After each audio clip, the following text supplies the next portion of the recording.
Like this match is over, he's about to hit him with the big slam.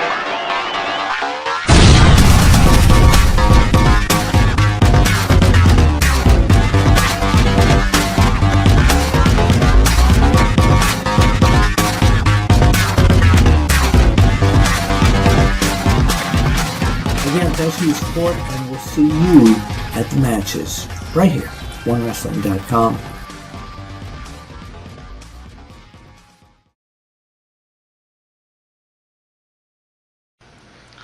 Ladies and gentlemen, this is Big Slam Nation, episode number 7.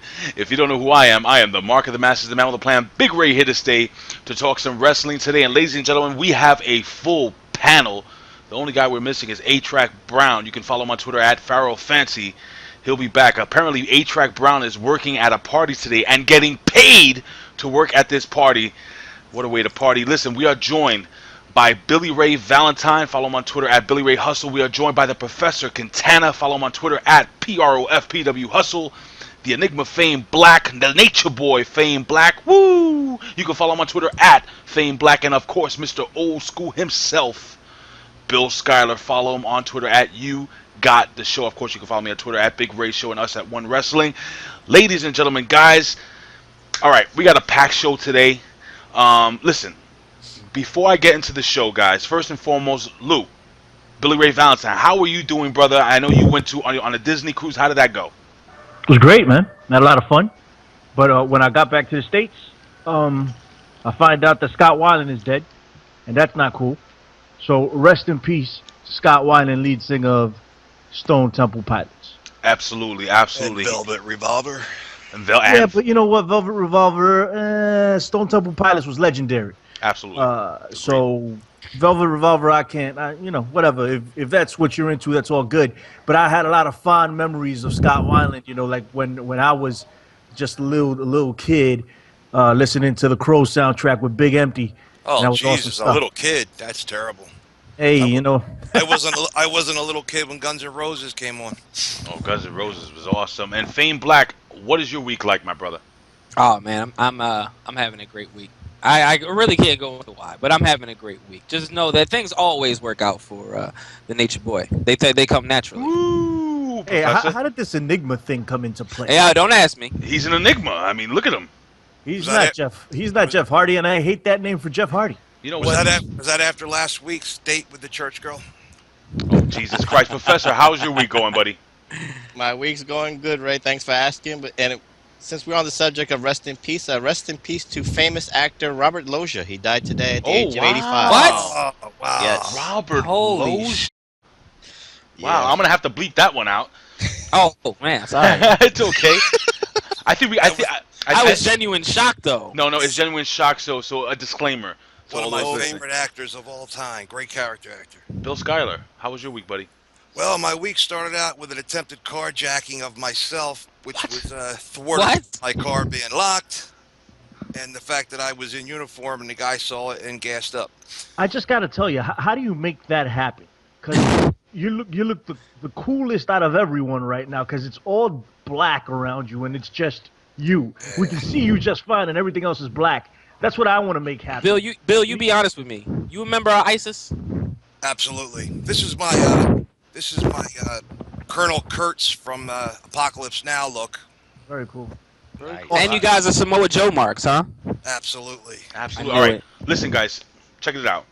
Black, you are not a Samoa Joe fan? Who isn't? Oh no, who said that? Well, you said like we were marks, and it sounded like sarcastic. I think ISIS being Samoa Joe Marks is hilarious to me. Listen, whoever's breathing, whoever is breathing in their mic like a bear who's been sleeping all winter, please stop. Now, listen, ladies and gentlemen, here's the deal. I've been trying to get this out for the last 2 minutes, but apparently, OneWrestling.com, we have a new member. And I got on the podcast with my buddy Heel Steven. I was on with Chase Oliver. Follow those guys. Those guys are actually really cool. Team Heel podcast. But there was a guy that was on that podcast, and he goes by the name of OK Fabe. Follow on Twitter at OK Fabe. That's OKAYFABE. OK Fabe. This guy is hilarious. Well, you know what? I don't want to talk about it. We'll cut to a clip and we'll let him introduce himself.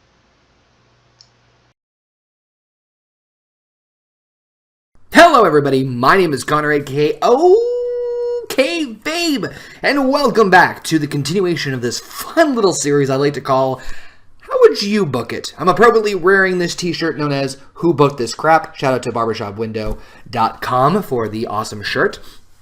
And I got some other fun things coming along down the pipeline as well, too. Now, if you guys want to check out the last episode of the How Would You Book It series, make sure to go check the playlist link down in the description box below, where I fantasy book Survivor Series 2015 before the whole Seth Rollins knee injury thing. But today we're going to do a little bit of a different How Would You Book It scenario, where I book Sting's WWE debut. Now, I tried to post this question all over Facebook and various social media, and well, a lot of people said that I was an idiot because Sting already debuted.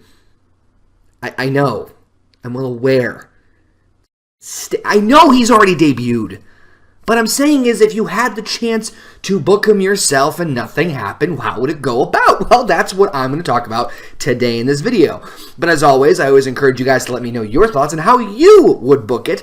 Leave me a comment down below or hit me up on the various social media you see down here before you. And let me know if you had total, complete, 100% control, how would you book Sting? Now, I'm going to go into a scenario. So, ladies and gentlemen, OK Fabe will be joining us here at OneWrestling.com. From what I understand, Bill Apter loves this guy. Bill Apter thinks he's hilarious. It's a little different. He's a little different. He's extremely knowledgeable. The guy's in his 20s, but if you listen to what he says, you would think this guy's as old as Bill Apter, and that's old. But listen, we're going to jump into the very first. Oh, you know what? The Apter Cup standings.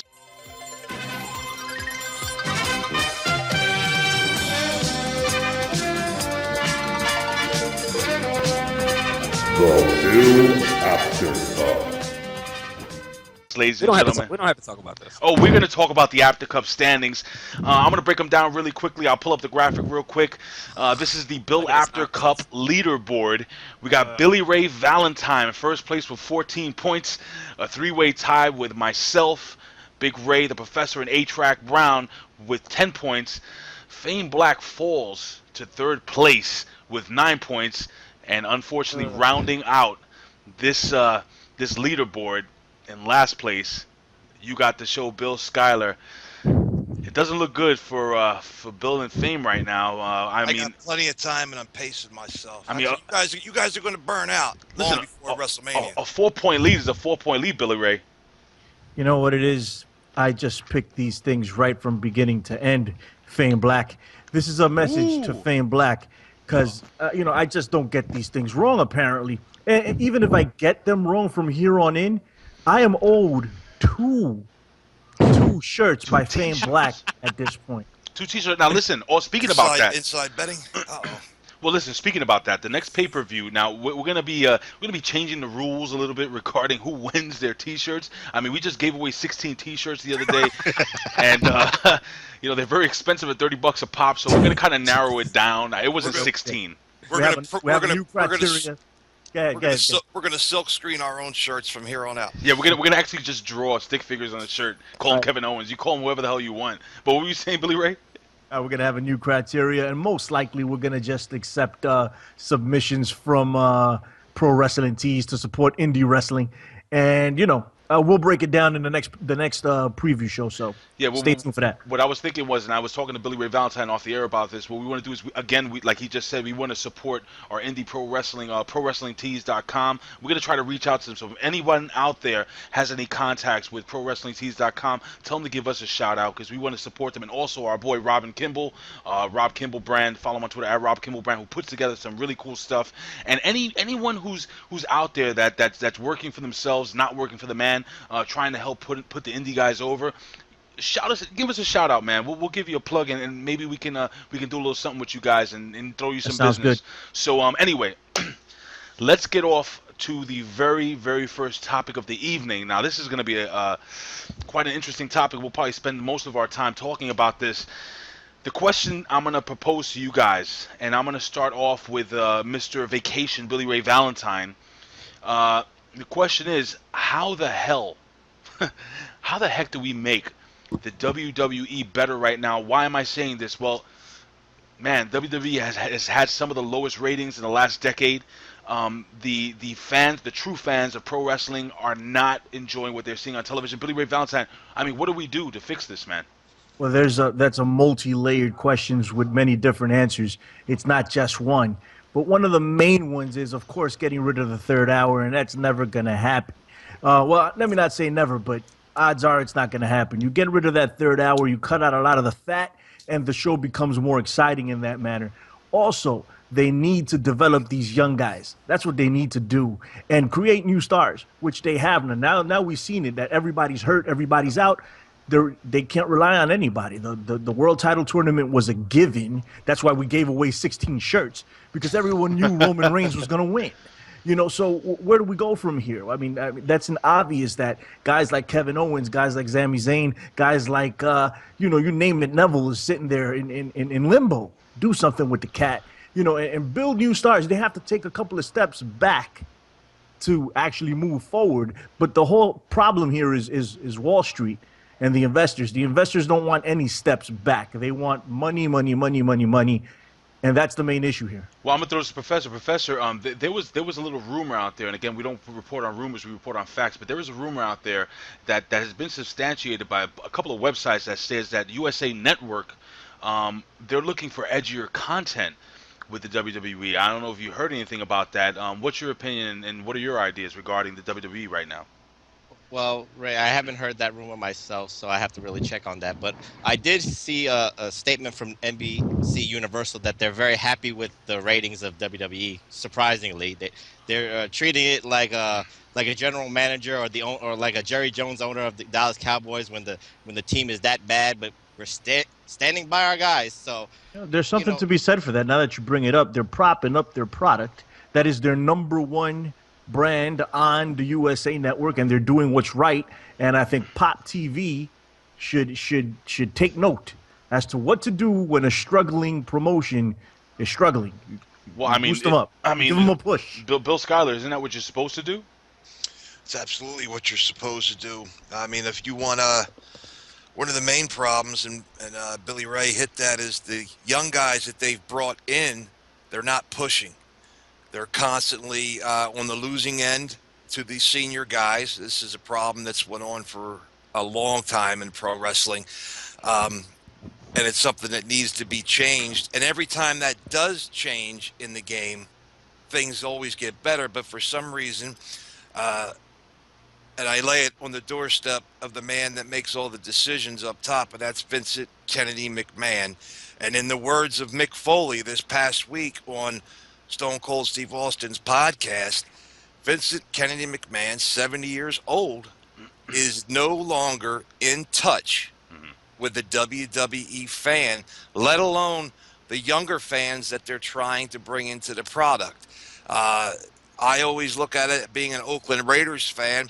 He's the situation of what Al Davis was to the Raiders as time went on, and he just would not change the game, his game of Raiders football, to match the NFL and where they were, that it was no longer 1972. Right. And Vince is still operating like it's 1985, and it's not.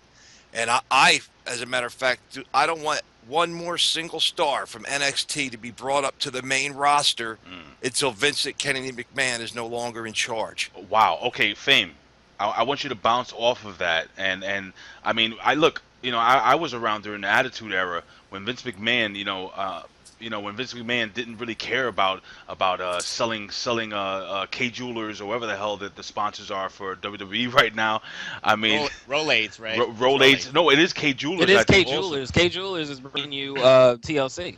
Right. Every kiss begins with K. It does. It absolutely does. And sometimes it begins with another letter, but I'm not gonna. Anyway, Fame Black. So, I mean, what is your opinion on this? And dude, what would you do? What would you specifically do? And I've been dying to hear what you to fix this product. You're a younger fan, but you're a knowledgeable fan. You're very passionate about the WWE. So I really would love to know what your ideas would be if you were given the pencil, as they call it, to book the matches.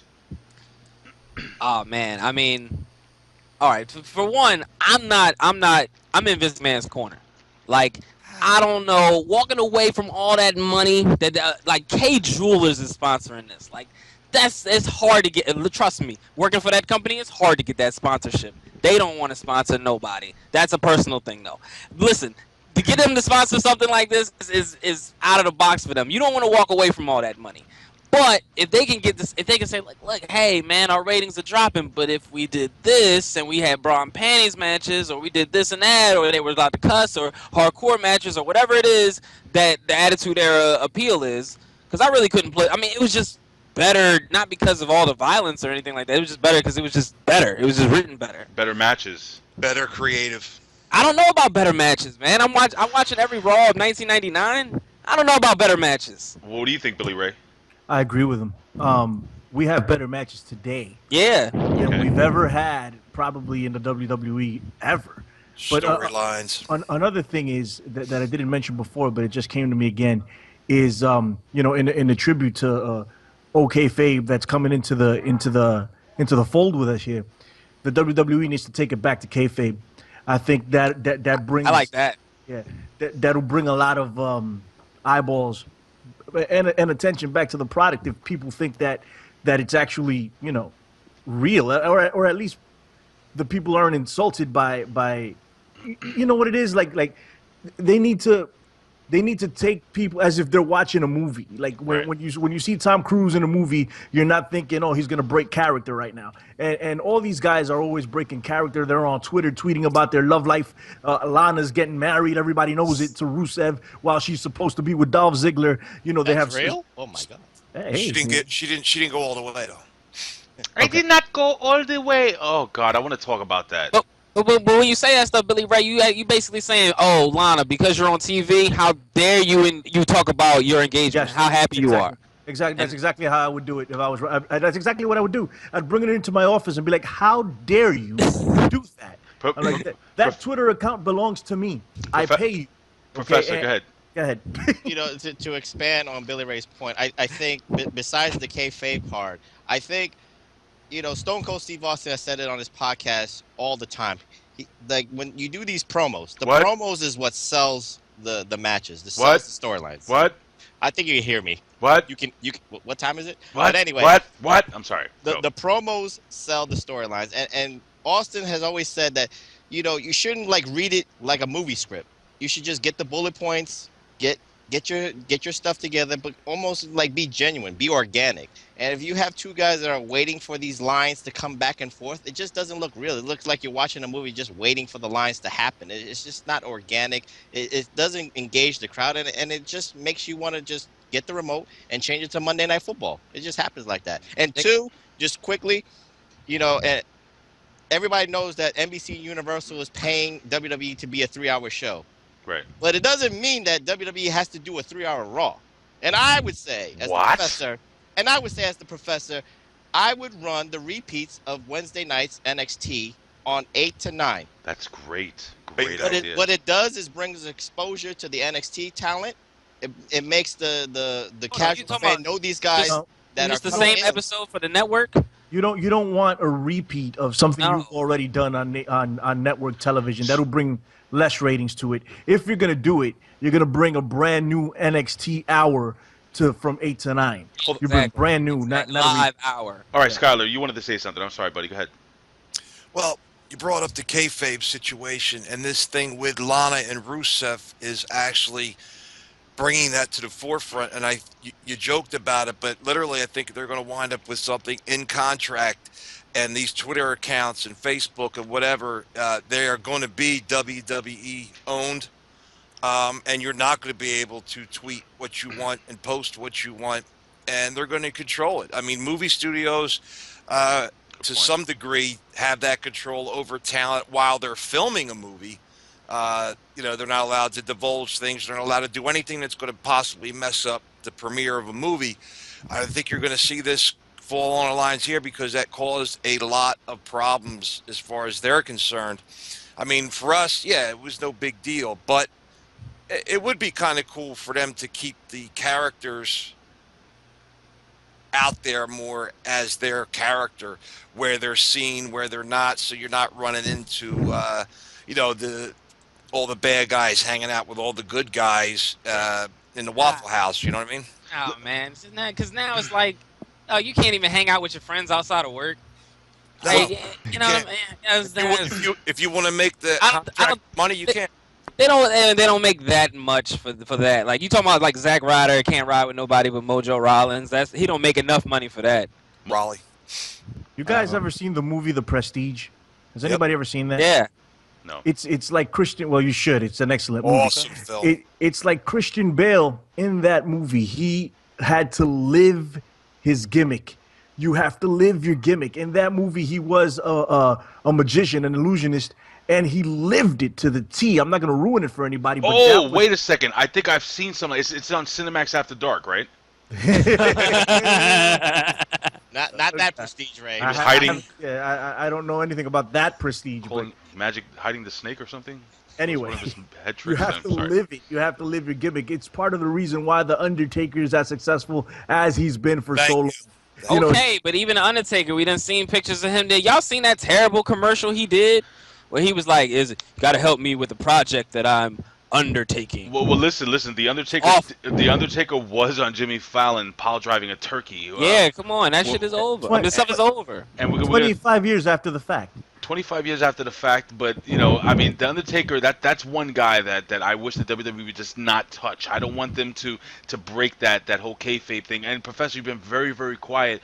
Listen, I want to ask you. I would just like to ask the panel here. Is like, I understand the kayfabe part, but as fans, there's a term, suspending disbelief. Right. Can you actually separate the fact that maybe certain people you should dislike and cheer for, root and boo at, and then I'm gonna be my intelligence is insulted if they're gonna have a car ride to the next town or the next city over. I mean, sometimes fans have got to suspend disbelief and separate that's part the fact of suspending disbelief. It's a part of it. Well, but you don't have to drive it down somebody's throat. The fact that you're hanging out with somebody. And if I may interrupt, and WWE is not only doing that, but they're making a whole show based on that on the WWE Network.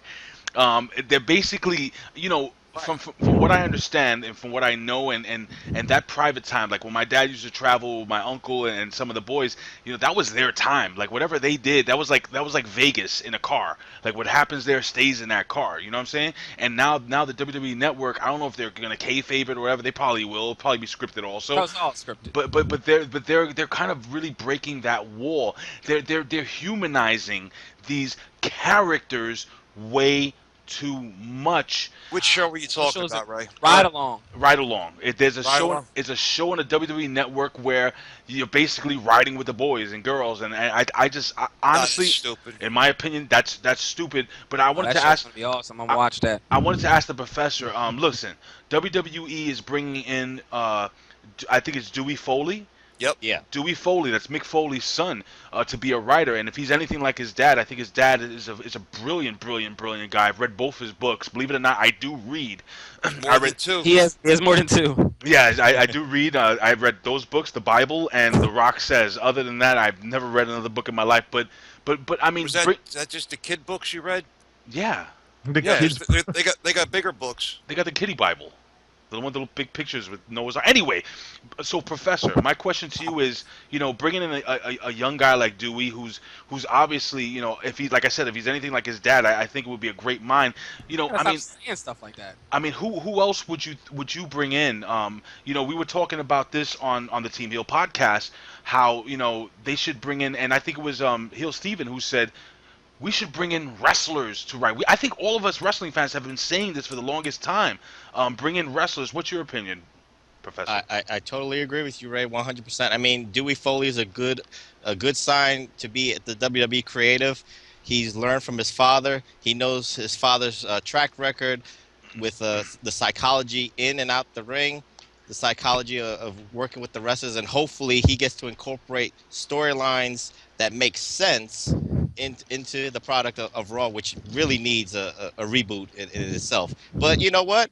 We talk about like wrestlers coming in. I mean, Raven has a great wrestling mind. Jake the Snake has a great wrestling mind. Tommy Dreamer has a great wrestling mind. I mean, it goes on and on. I mean, there's great wrestlers in the indie circuit with great wrestling minds that could contribute. you know, but WWE wants to hire people from soap operas and dramas from the WB or something. I just don't know. It just doesn't make sense. That never watched a wrestling match in their life until they got a job with WWE Creative. It's ridiculous. Both Billy Ray and Fame Black seem to be disgusted by this opinion. Am I wrong? Am I reading your body language wrong? I don't think that wrestlers should be bookers. I mean, not bookers. I'm sorry, writers. I don't think wrestlers. They always were. Okay. Now we're talking about. Can we admit that WCW did some pretty bad stuff?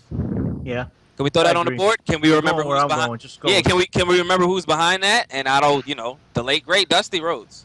Okay. Not all of it, but yeah. Not all of it, but a lot of it he wrote and booked and made, and it was awful. I'm sure Hulk Hogan had a part in kind of. Yeah, I mean, we get it later on in that, and that's a one in itself. Another wrestler that shouldn't have been in the writing room or the booking room. But Fame. So all those millions and billions of dollars that they made all that time, was it worth anything?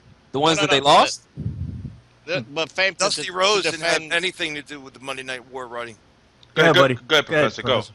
No, I'm just to defend Dusty Rhodes. I mean, he was part of WCW was always part of this committee. So Dusty Rhodes did not have total autonomy when he did the creative parts. So right. It's always like Dusty Rhodes and like 10 other people. And Kevin Nash and Hulk Hogan and Scott Hall and Eric Bischoff and all those guys filtering. Mostly a lot of wrestlers that you just named that this is saying they shouldn't be in that room. Let me tell you what the problem was with that. They had in their contracts the ability to control their characters. That's what did down WCW. Whether they were on the writing committee or not, Kevin Nash never had to walk into a writing meeting ever. When they came to him with what was supposed to go down that week, he'd be like, no, I'm not feeling that. This is what I want to do. You can't have that. You had Vince McMahon in WWE who was controlling Russo and that group of writers and people that came in, and they had great ideas, but they also had terrible ideas. And when it came across Vince's desk, he would weed through that garbage and keep the good stuff and not. And you saw that when Vince Russo and I forget his partner's name, when Ed Ferrara, when they went to WCW, they didn't have anybody that took out the garbage from the good stuff, and they just threw it all in there. And that's why I feel like it's safe to say that neither wrestlers nor people that don't know and people in the middle can't. They all have good ideas, bad ideas. If I may, Billy Ray, because I'm going to throw this at you, and then please state your opinion. Billy Ray, all right, I know Fame Black is saying he doesn't want wrestlers in there. I believe that wrestlers could be in there. It depends on which wrestlers they pick to write the show. I've always been a proponent of a guy like Raven, Mick Foley, and Tommy Dreamer. What about you, Billy Ray? Yeah, that's the thing. It's not about wrestlers, and it's not about daytime TV writers. I mean, daytime TV writers don't know anything about wrestling, and they come in and do this anyway. But whatever, it's not even about wrestlers. You can put a wrestler in that spot, and it'll still be awful. The deal with the WWE is they all have to answer to Vince McMahon. And Vince McMahon has to answer to the board. And that's the bottom line of it. As much we can sit here and talk about it till the cows come home, it doesn't matter who you put in that position when their ideas are shot down. Okay, it just doesn't matter. So the big deal here is that the WWE went public, I think in 2002. That's what changed the whole deal. We will never see the Attitude Era again. No. We will never see that again. Not by the WWE anyway. We will never see any remnants of what the WWE used to be. This is now a publicly owned entity that needs to please its shareholders, and that's why things are the way they are. I'm gonna have to stop this really quickly because, all right, we've been complaining, we've been breaking down what's wrong, but we haven't really gotten into the cusp. And I want to spend the next 5 minutes. What can we really do to fix the WWE? I'm gonna go back around again. I'm gonna actually start with Professor Billy Ray, Fame, and I'm gonna end up with Bill Scott, and I'm gonna give my opinion. So, Professor, what do we do to help fix this product, man? Well, you know what? Short term right now, I would say just focus on the titles. Those storylines could be quick, to the point, and simplified. The heavyweight title, the U.S. title, the Intercontinental title, the tag team titles. You have guys fighting for it. #1 contenders matches, triple threat matches. If you want to keep it, like I said, I'm more of like a fan of the NXT bookings. They keep it simple, simplify it, and it's very engaging to me. So I would just say keep with the titles and just have the guys fight for it. And then the guys will get over with the crowds. Actually, That's all I'll say. let's go to Bill Schuyler next. All right. Well, I agree with that, and I think you saw like this past week's Raw was, in my opinion, one of the better Raws in the last year, because they kind of got back to basics. They had matches that sort of made sense. You had the formation of a new faction to go up against the League of Nations, which is going to be known, I believe they're going to call it the Family, that being the faction that's going to be opposing the League of Nations, right? yeah, Right. Roman Reigns, the Usos, Dean Ambrose, and the like. And that's the thing. Now stop it right there. We don't need to have 12 factions in the WWE. Let, say, the League of Nations take away the Triple H and Steph. Let them disappear, and let this go back to where you're having your two main guys going at it. Excuse me. Then that's not the owners of the company, because that story's just been beat to death for 20 years. We don't need to have the owners of the company being good guys or bad guys. Leave them out of it. So I like the way they did that. You got to bring up the younger talent, and when you bring up the younger talent, you can't have them lose week in and week out unless you're going to have that culminate with them winning it at the pay-per-view. I mean, that's how it always used to be from time immemorial. If you were building the guys up, they may go back and forth on the road in the house shows. And then when it got to TV, you'd have, the guys just couldn't pull it off this week, the faces and stuff like that. And then they keep coming in as the underdog, and the villains would keep cheating to win and do whatever. But when it came down to that money match, whether it be a 60-minute Broadway, or if it was a 10-minute match, Right. you had your face go over, and the fans would go home happy. And you can also book it the other way, where your heel is the one that goes over, and you have your fans go home angry, but angry for the fact that they want to come back that next time and watch the good guys finally take a back off of them. And you can actually build up that for months and Right. have stories that don't have to end immediately, and then it's on to the next story. That's something I think they don't have decent feuds anymore. Right. Professor, hit your camera and turn it on and off. And if you can, if you're still there, I think he's frozen. Fame Black. What? Your opinion? Oh, am I frozen? I'm not frozen. No, I was talking to the professor. Professor. Oh, okay, cool. Yeah, I think that Raw needs like a reboot. You know what I mean? Like, it's not the same show that it was. Like, the 1999 version is not the same as it was in 2003. 2003 is not the same Raw that it was in 2006. And that's not the same Raw from just a couple years ago, like 2012. It needs another reboot. But they need to totally reformat the way they shoot this show. I don't know exactly how they would go about it, but it does need a whole new format, because it's not... I can't... I mean, I like it. I'm watching it. I watch it all 3 hours. But it's tough. It's hard to get through. They need to make that an easier pill to swallow. All right, and I'm gonna round this out. We're gonna move on to the next segment. We might have to cut away to get Professor's camera back, but Billy Ray Valentine, why don't we close this out, buddy?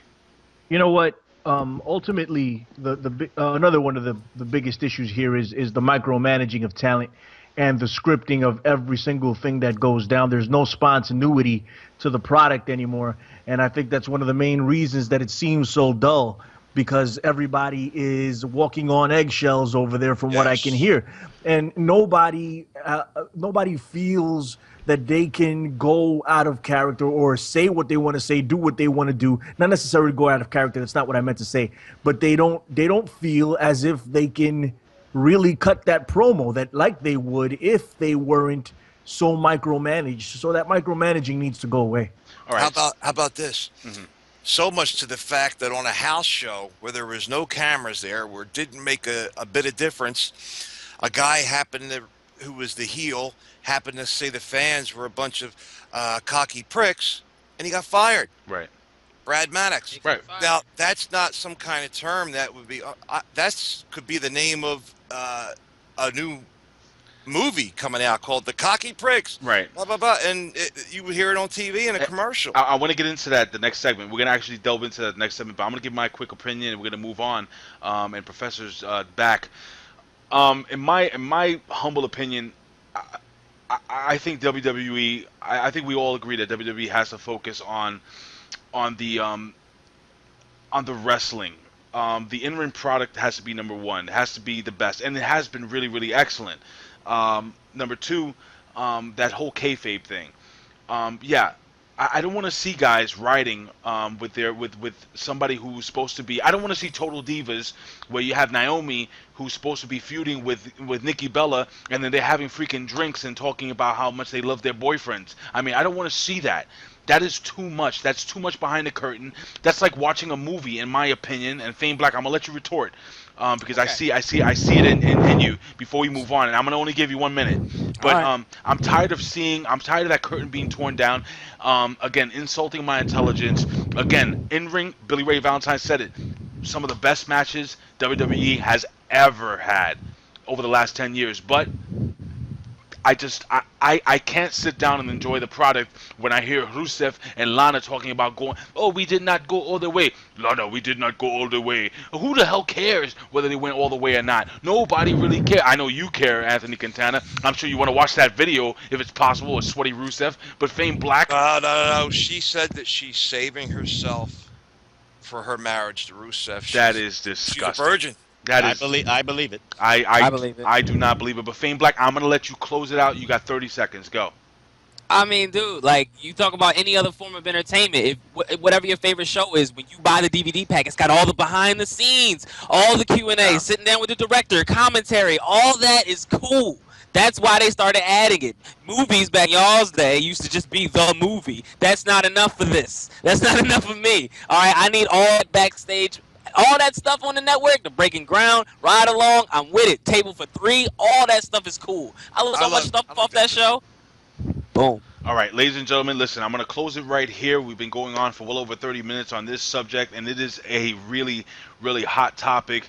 I want to hear your opinions, guys. Leave your comments here below at OneWrestling.com, YouTube /OneWrestling video. Hit us on Twitter. Give us your opinions, guys. I mean, again, now WWE has been making moves both positive and some may think negative. Now, we saw that Rocky Romero, who, and I have to give Bill Schuyler credit. We almost had him on the show, but I didn't want to bring the guy on the show too soon because basically, you know, we had just started. Long story short, we definitely could have had Rocky Romero in. Maybe we'll have him in one day very soon. But Working on it. But Rocky Romero was cited backstage at NXT. Let's just say he's in. You have Dewey, who's in, Dewey Foley. You have who else is coming in? You have and then you have Austin Aries, who we saw at NXT, and you have guys like Sammy Calihan who are out. You have Brad Maddox, or Mad Braddox, who's now out back in the indie scene. I mean, look, man, it seems like something's happening here in the WWE. I'm not loving it. I think Brad Maddox, and I'm gonna go with you, Bill Schuyler, first. For me, and I don't want to spend too much time on this, but Brad Maddox, I thought had a lot to offer the WWE. I really did. I really, really did. Whether in ring or as a commentator, anything. I think Brad Maddox had a good look. The kid wasn't huge, but I've seen him work, and I thought he was really, really good. And again, we talked about this last episode. I don't want to spend too much time, but I want to focus more on Sammy Calihan, and I want to focus more on Rocky Romero and anybody else that maybe you guys heard, maybe showing up, because I also heard, and now the news is getting really thick, that there's a really good possibility that Jay Leathal may be coming to WWE. So Bill Schuyler, why don't you jump into that first, man, and we'll go with Professor next. First off, as far as Sammy Calihan, the Death Machine, has returned to the indie scene. Matter of fact, he that rhyme, by the way. Yes, he hit 2CW, Ben Amin's area, and lo and behold, he won the championship belt that first night. He's going to be appearing here in Jersey at Pro Wrestling Syndicate, going back home to CZW. Cool. And he asked to be released on his own. He left in good standing with the WWE, and his reasoning was just, and I believe the coin counters liked it, because he said, look, things aren't going real well. Creative hasn't come up with anything that's really gotten me over, nor allowed me to get over and bring money into you guys. I would like to leave, to go back out, recreate my character, bring some heat up, get myself some name recognition off of the NXT legend, and bring himself into and come back down the road. And if it's Solomon Crow or it's under another name, but he would be more polished and ready for the WWE machine. So, I mean, I think that was good. Brad Maddox's firing was ridiculous. He is going to make big money on the indie scene. I won't be surprised to see TNA pick him up. I think they may buy him right away and get a contract going. Time out really quickly. I have to just break this real quickly. Billy Ray Valentine just sent a really stupid text message. We're not laughing at anything Bill Scholar's saying. Yeah, I was getting a complex. Billy Ray Valentine, read between the lines. You suck. Go ahead, Bill Scholar. I'm reading it right now. We're not going to share that with anybody. All right, let's get into the thick of things, can we? Oh, jeez. All right, well,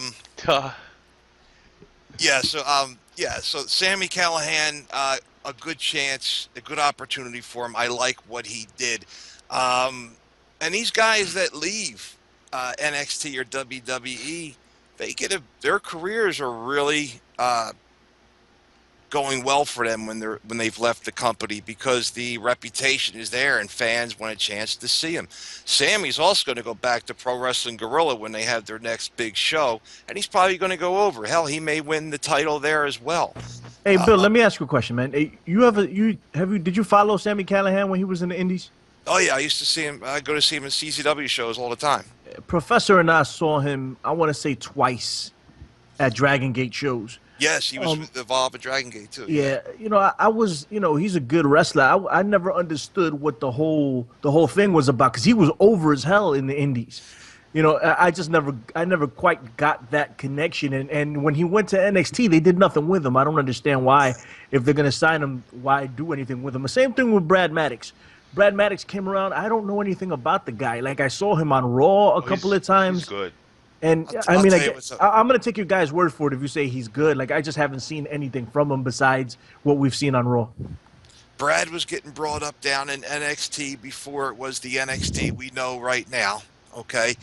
And he was working angles with Regal. He was working angles with Mick Foley, stuff that never went into fruition for whatever reason. And he's just one of those kind of guys that they knew that he had a good mind for the business. He was going to be a member of the Shield. That was going to be a 4-man faction, and Maddox was going to be part of that group. It didn't work that way, and that's probably for the best anyhow. And knock it off, kids. I'm sorry.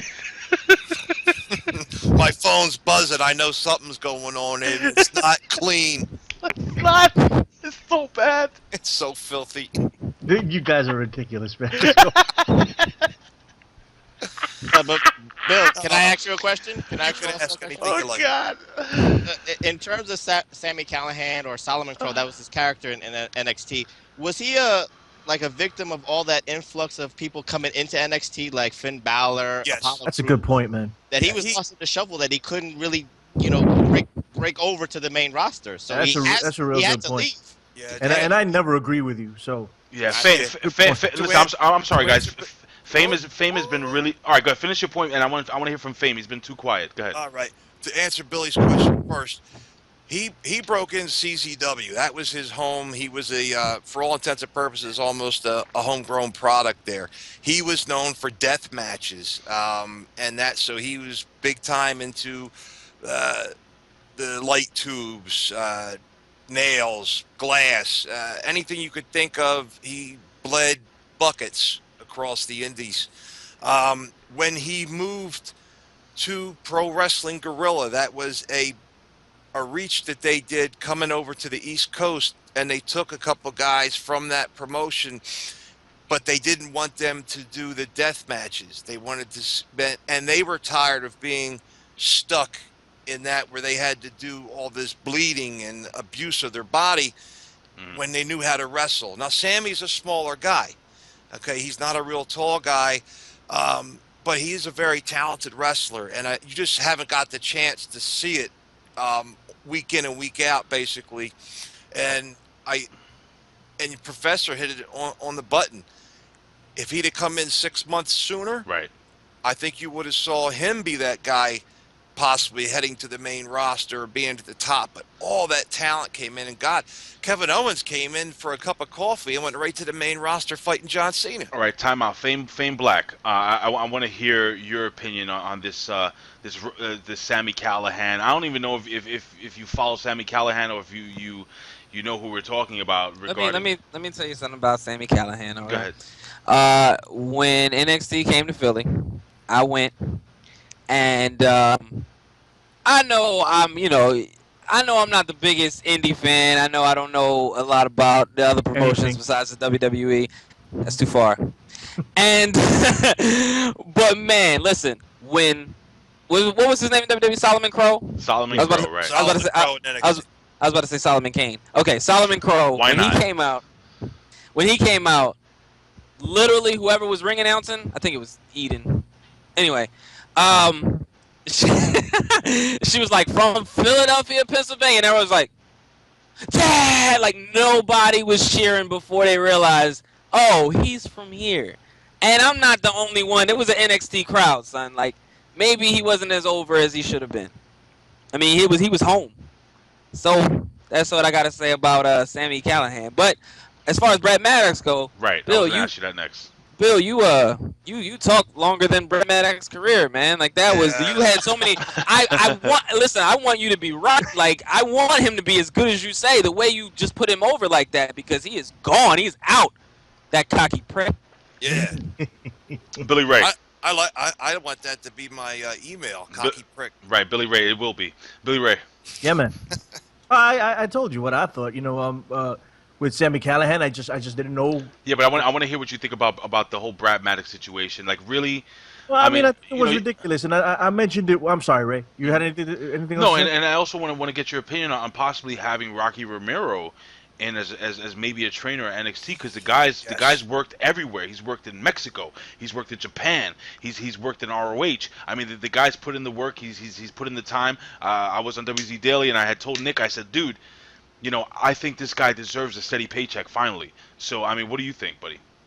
Now, Rocky Romero's been around, bro. He has been around, and he stayed getting employed with New Japan, so good for him. Yeah. That he still had that paycheck coming in. He deserves it. Just like Austin Aries deserves it, Rocky Romero deserves it just as well. He's not as big a name as Austin Aries is here in the United States, but Rocky Romero deserves it. Trust me, if you're watching this show, odds are that you're an indie wrestling fan, and you already know he deserves it.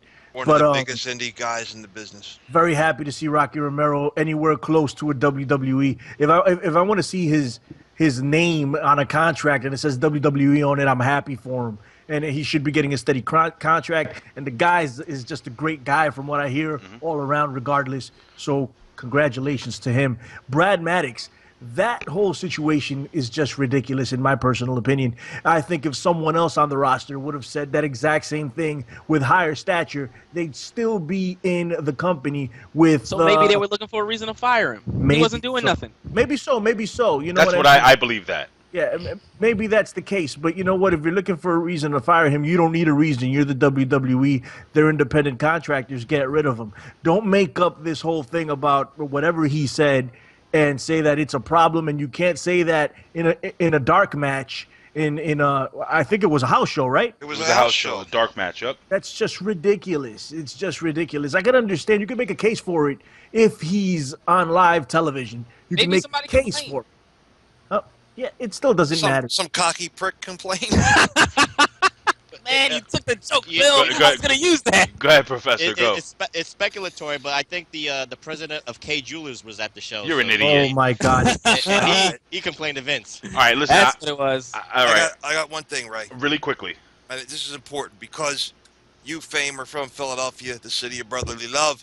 You were at that NXT show. They should have never said he was from Philadelphia. He got no response because he's not from the East Coast.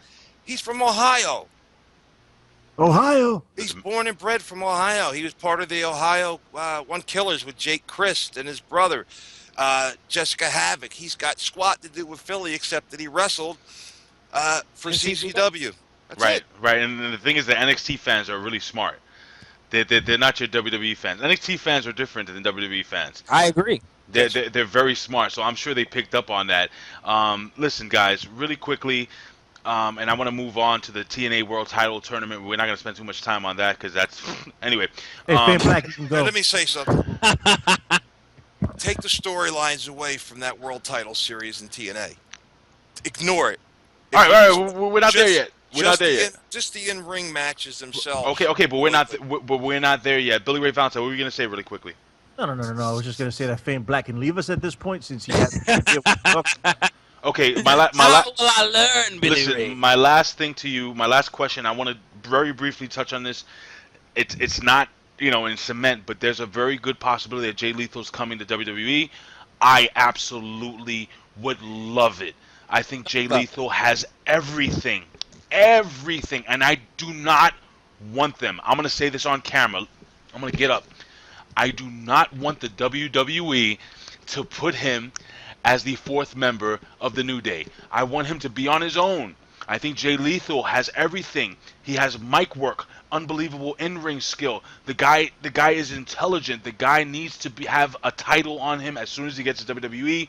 Jay Lethal, possibly come to WWE. Professor, go. Black Machismo comes back to WWE. Why'd you call him Black Machismo? You just, ooh, yeah, you killed it. He gots to be. No, in all seriousness, it would be a great move for WWE. Great technical wrestler. Oh my God, Billy Ray Valentine, go ahead. Sorry to be the bearer of bad news here, guys. I love Jay Lethal. Can you say it like Wade Barrett? I don't know. If A-Track Brad was here, he'd be able to do it, but let's try it. I'm afraid I've got some bad news. Could you let me do it? Can you let Billy Ray Valentine please? Sure, ask you. Aren't you supposed to be gone? No, he's still there. Well, I'm afraid I've got some bad news. That's good. Ray, of course that's good. Anyway. I got some bad news for that accent. Go ahead, Billy Ray, go. So you know what, man? I hate to be that guy, but if A-Track Brown was here, he'd probably kill me for this, and he's gonna kill me for it later. Jay Lethal will never see the main roster. He will literally kill him, by the way. What? Yes, literally. Jay Lethal will never see the main roster. Remember this. Remember I'm saying this. You know who else is not going to see the main roster? Austin Aries. It's not happening. Not that that's a bad thing. It might be a bad thing for them. I'd love to see him in NXT over and over again as a fan. I have no problem with that. Jay Lethal will never see the main roster. Aries is too old. Hold on. Aries, I agree with. Jay Lethal, no. Hold on. Bill Schuyler, and we're going to make it quick. Go ahead, buddy. Austin Aries is far too old and far too short to be on the main roster. That's exactly what Vince McMahon would say. Now, if Vince isn't in the picture, Austin Aries is on the main roster. Jay Lethal, totally different story. Jay Lethal is just turned 30 years old. He's got barely any injuries in his career. He's not only good in the ring, he's good on the microphone. He's got a mind for the friggin' sport. And he is just going to be over. I mean, you could put him in the commentary booth. You can put him anywhere you want, and he's golden. He's going to be in NXT. He's going to win the gold there, and he will be on the main roster. If I could put a T-shirt on the line out there. Let me say one more thing. Let's say by some fluke of nature, he actually does make the main roster. He will get lost in the shuffle. He'll be the fourth member of New Day. Yes, that's my fear. He will get lost in the shuffle. So I'm willing to give you a little bit on that, but when it does happen, it's not going to work. He's not going to the main roster like a Kevin Owens, where boom, boom. Let JB down in NXT for maybe 2 years. Give time for Vince McMahon to go to the old age home. Disagree. And get somebody different running the game. I got to disagree with you, Bill Scott, and I want to go to Fame Black after this, because I think that if you get a talent like Jay Lethal, but again, this is me, man. I don't know how Vince McMahon thinks, and unfortunately, I'm starting to agree with Billy Ray Valentine. I don't think he's going to see the light of day, and that's unfortunate, because that guy, you bring him in and you put him in the main event spot. I mean, this is my opinion. This is how good I think Jay Lethal is. I've been a fan of Jay Lethal. I agree with you. I've been a fan of Jay Lethal for a long freaking time. Fame Black. What do you think, buddy? And I'm gonna ask you a question before you answer. As a young black man, yes, I was going to give you that opinion. Hold on, well, that's why I do what I do. But anyway, as a young black man, Okay, they say that WWE for black talent, they have a glass ceiling. There is a quote unquote glass ceiling for black talent. I want to hear your opinions as a young black man here in the United States of America. Is that where I am? Apparently, I don't know where you parts unknown, Suplex City. Come on, man, go. Listen, man, I was gonna bring that up because that kind of stuff comes naturally. Nature Boy, Fame Black, look him up. Anyway, listen, here's the thing: when there is black talent that's like, got talent, you gotta, it's kind of like a woman dating after 30. All right, there's got to be love. All right, this must be it. All right, you gotta get married. You gotta have a black champion. I got to. Mark Henry don't count, and The Rock, even though he's more my speed because I'm half black, half Mexican, don't count. Need a black champion. Are you really? Don't you say how pretty I am, Ray? All right, look. You know what? You are pretty. Now that explains that haircut. And I will admit that Bill Schuyler did say that the first official black champion would be Bill. Apollo Crews. He keeps calling it, man. I don't know about that. My problem with Apollo Crews is that he's got the same mold as all the other black guys that led me to think they were going to be champion, like Lashley and Ahmed Johnson, and so it's like not to say he's like them, just the same look. Go ahead, Billy Ray, real quick. Those two guys would have been WWE champion. Ahmed Johnson would have been the WWE champion if he didn't get hurt. And I forgot what happened to Bobby Lashley, but I guess he just didn't have any charisma, or they brought him up too quickly. But Vince McMahon was super high on him. He would have been the WWE champion. Right, but woulda.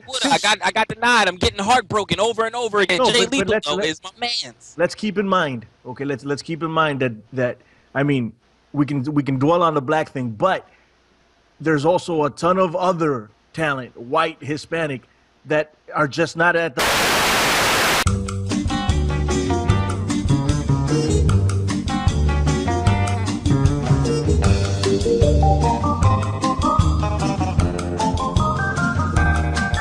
All right, ladies and gentlemen. So apparently, Fame Black's cat hit kind of knocked over the Wi-Fi, and now we're kind of working on this budget-looking screen. Listen, it is what it is. We're gonna finish the show up for you guys because that's what we do here at Big Slam Nation. The production's not gonna be the best. I have my son over here laying down trying to get in the picture, which I'm gonna get out of here. But anyway, just to finish up on the whole Jay Leathal thing, Billy Ray Valentine, and again, guys, we apologize for the way the show looks right now, but it is what it is. We just want to give you the best content possible, so we apologize. Billy Ray Valentine, you want to finish up on the Jay Leathal thought? Just saying, if there's ever going to be a black champion, it's going to be because he got over. There's a lot of talent that white, black, Hispanic that is just not championship material, and that's just the way it is. So when black champions come around like Wuhan Nation, who is what's his name, Apollo Crews now in NXT, I think he's got what it takes. I know Bill Schuyler thinks he's got what it takes, and I don't see any reason why he won't be the WWE champion in the future. But you have to be that guy. You have to fit that mold, and a lot of people haven't fit that mold in the past, whether it be black, white, or Hispanic. So I just don't want to look at the race thing. That's just me. Let me say, as a young black man, I feel that what? Nothing. Go ahead. Anyway? I want the young black opinion from Bill Schuyler. Bill Schuyler doesn't have any mirrors in his house, and anyway. That's the old Kevin Nash joke. If you recall, he was doing that with Jay Leathal back in the day in TNA. Regardless, obviously CM Punk and Daniel Bryan didn't fit that mold, but those two former Ring of Honor champions made it all the way to the top, and I can't see why Jay Leathal wouldn't. Are the odds against him? Yes, they are, because he's not 6'5", and he's not jacked at 280 or whatever it might be to do that, but it's not impossible. But for him right now, I would only concentrate on him in NXT, and you got to work at it one day at a time and deal with it with that. If he wound up being the NXT champion and ruling down there, let it be. They're going to be touring on the road, their own brand in 2016. There's no reason that NXT can't be the place to be and make big money in the next few years. It could become a very lucrative spot compared. They could be making more money than, say, what SmackDown would do in numbers and everything else on the road and merchandise. So that's just my take on it. All right, and let's close out with the Professor. Professor? You know what? I agree with Billy Ray. It's a long shot for Jay Lethal on the main roster, but I think sky's the limit if you want to make Jay Lethal the cornerstone of NXT. That's all I'll say. All right, very cool, very cool. So, ladies and gentlemen, we want to hear again your opinion. Please leave your comments here below at OneWrestling.com, YouTube/OneWrestling video. Now, we're going to run through the TNA World Title Tournament. I got to be honest with you, I haven't really been watching TNA. Anybody want to jump this off? You know what the problem with this tournament is, right? So maybe it's because I already know that these matches weren't meant to be tournament matches. So maybe I'm tainted. Right. But it looks that way. It comes across that way on television.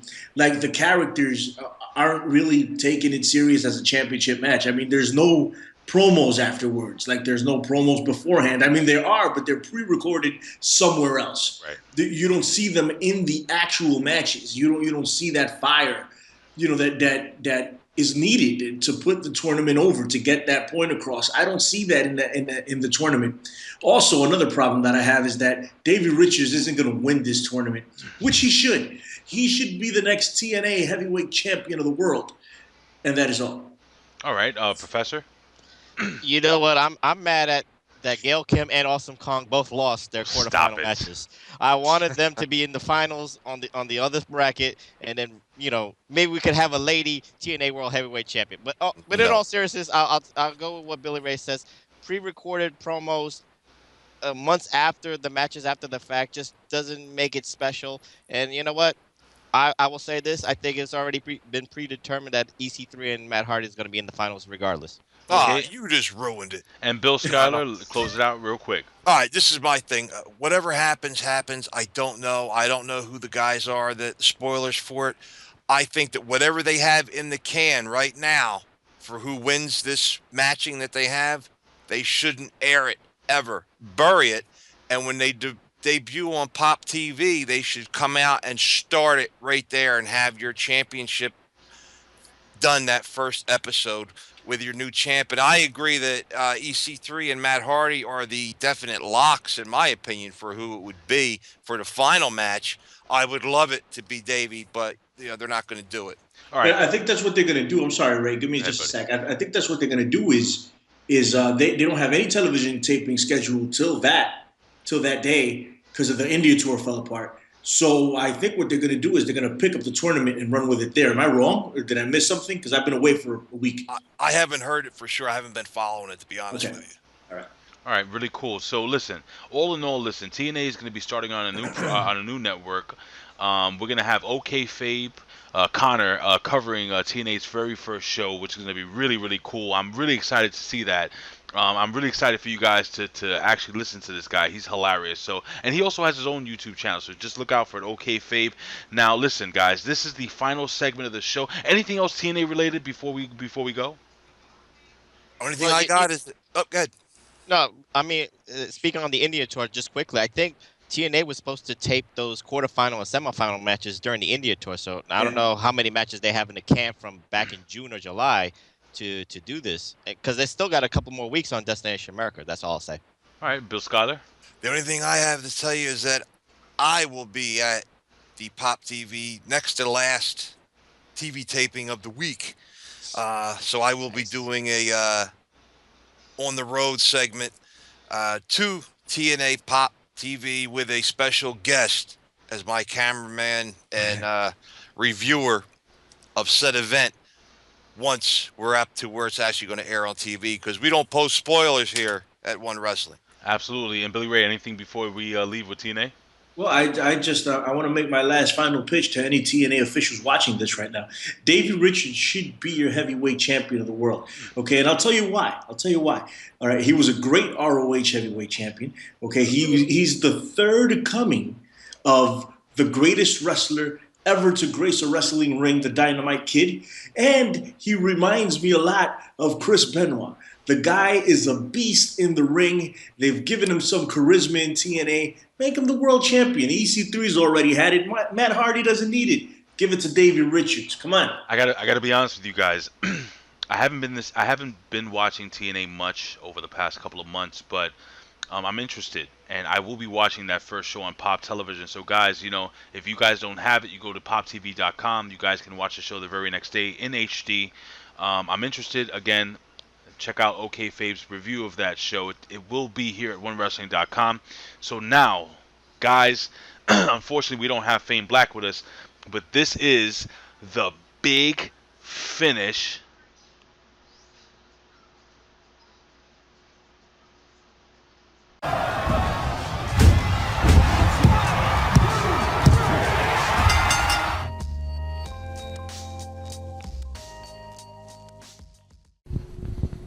Okay, so right now we're back, and this is the big finish, and then you're probably saying to yourself, where the heck are the rest of the guys? Well, again, we had technical difficulties where Skype did record, but there was no audio, so I'm going to actually leave the big finish up to you. And the big finish is, well, we wanted to talk about who we think our picks are for the WWE Hall of Fame. I want you guys to go onto WWE.com, not WWE.com, OneWrestling.com. Go to WWE.com also, and ImpactWrestling.com, but go to OneWrestling.com, YouTube.com/OneWrestling video, and I want you guys to leave your comments below, and we're going to take this segment and we're going to move it over to next week, and I'm not going to tell you who my pick is. I'm going to leave it for next week. So guys, tune in next week's show. It's going to be pretty awesome. Again, I'm hoping to have a full panel. A-Track Brown should be back. Again, we're welcoming our new member of OneWrestling.com, OK Fabe. Guys, it's going to be it's going to be a really exciting 2016, a really exciting year of professional wrestling, a really exciting year of sports entertainment. It's going to be really, really awesome. So again, guys, I'm sorry that we couldn't really give you a full segment, but again, this is why this works. I'm gonna leave it up to you guys. Please leave your comments here below. Tweet us, guys. And speaking of Twitter, you can follow us on Twitter at One Wrestling. You can follow me on Twitter at Big Ray Show. Follow the legendary Bill Apter at Apter One Wrestling. Follow Billy Ray Valentine at Billy Ray Hustle. Follow the Professor at PROFPW Hustle. Follow A-Track Brown at Pharaoh of Fancy, and of course Mr. Old School himself, Bill Schuyler. You can follow him at You Got the Show. And of course our new member of One Rest. Oh, I forgot. Oh, obviously I almost forgot. How could I forget the Nature Boy? Woo! Fame Black. Follow him on Twitter at Fame Black. And of course our new member, the new member of the team, guys. I can't wait to put him on. I hope you guys love him. I think he's absolutely hilarious and extremely intelligent. Mr. Connor, aka O, or how's he say it? Connor, aka OK Fabe. It's going to be really, really fun to watch, guys. So I'm hoping to have him cover a lot of TNA. I'm hoping to have him cover some WWE.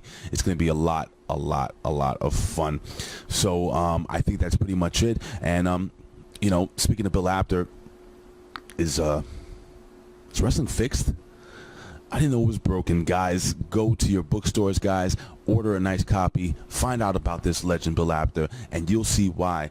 You'll see why I think he may be my selection for next week's topic regarding who I think should be in the WWE Hall of Fame. But I'm not going to really get into it. It might be Bill, and maybe someone else. Maybe it's I don't know, maybe it's Abe Knuckleball Schwartz. Maybe I think he should be in the WWE Hall of Fame.